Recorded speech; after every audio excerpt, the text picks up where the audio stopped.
इस देश के तमाम ट्रक ड्राइवर जो इस देश की अर्थव्यवस्था का एक अहम हिस्सा है और एक कोने को दूसरे कोने से जोड़ते हैं, एक कोने से दूसरे कोने तक तमाम जरूरत का सामान, खाने की वस्तुएं, अनाज हो गया, फल, सब्जी, दूध, दही इत्यादि पहुंचाते हैं।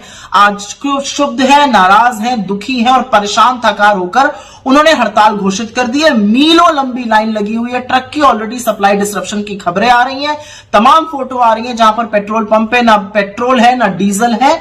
और अब यह प्रभाव फल, सब्जी, दूध इत्यादि पर भी पहुंचेगा। उनके भी दाम बढ़ेंगे क्योंकि यही मेन जरिया होता है ट्रांसपोर्ट का, ट्रक।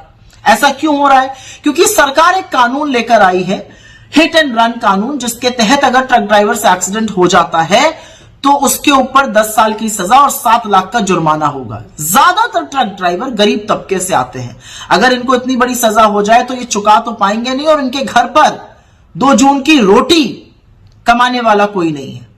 तो इस तरह का कानून क्यों बना? और ये एक पैटर्न है और इसी से थकार कर ट्रक ड्राइवरों ने हड़ताल घोषित की है। क्योंकि कोई भी ट्रक ड्राइवर घर से निकलते वक्त ये सोचकर तो नहीं निकलता कि आज मैं एक्सीडेंट करूंगा, और एक्सीडेंट कई बार किसी दूसरे की गलती से भी हो जाता है।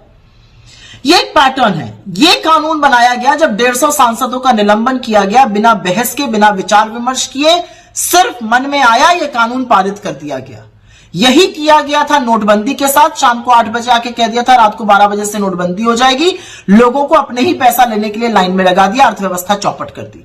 जीएसटी में भी यही हुआ। गलत सलत जीएसटी लठैतों की तरह से व्यापारियों को प्रताड़ित करने के लिए लागू कर दिया गया था। काले कानूनों के साथ, कृषि कानूनों के साथ भी यह हुआ। मुंह की खानी पड़ी, लेकिन 750 किसानों की शहादत हुई और 1.25 साल तक किसान अपने हक की मांग करते रहे खुले आसमान के नीचे बैठकर। यही हाल अग्निवीर योजना का भी है, देख रहे हैं उसका परिणाम। और यही हाल लॉकडाउन का भी था।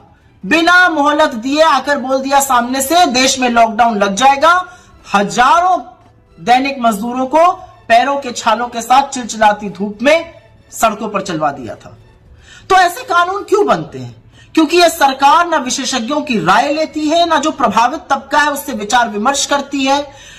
ऑपोजिशन तो बहुत दूर की बात है, विपक्ष से चर्चा करना तो बहुत दूर की बात है। संसद की समितियों तक के कानून जाते हैं, सेलेक्ट कमेटी ना स्टैंडिंग कमेटी। ये एक पैटर्न है। जब कानून बनेगा कोई ना कोई दुखी परेशान होगा और ऐसे ही कानून बनाए जाते हैं कि साहब की मर्जी आज आई सवेरे, शाम को कानून बन जाता है। ये तुगलकी फरमानों की सरकार है, ये न्याय संगत कानून की सरकार नहीं है। लेकिन ये जो हिट एंड रन कानून है, इसके चलते ट्रक ड्राइवर परेशान है, वो अर्थव्यवस्था का एक अहम हिस्सा है और यहां पर समाधान खोजना जरूरी है। सरकार को पूरी तरह से पुनर्विचार करना चाहिए, नहीं तो इसके परिणाम बहुत अहम होने वाले हैं।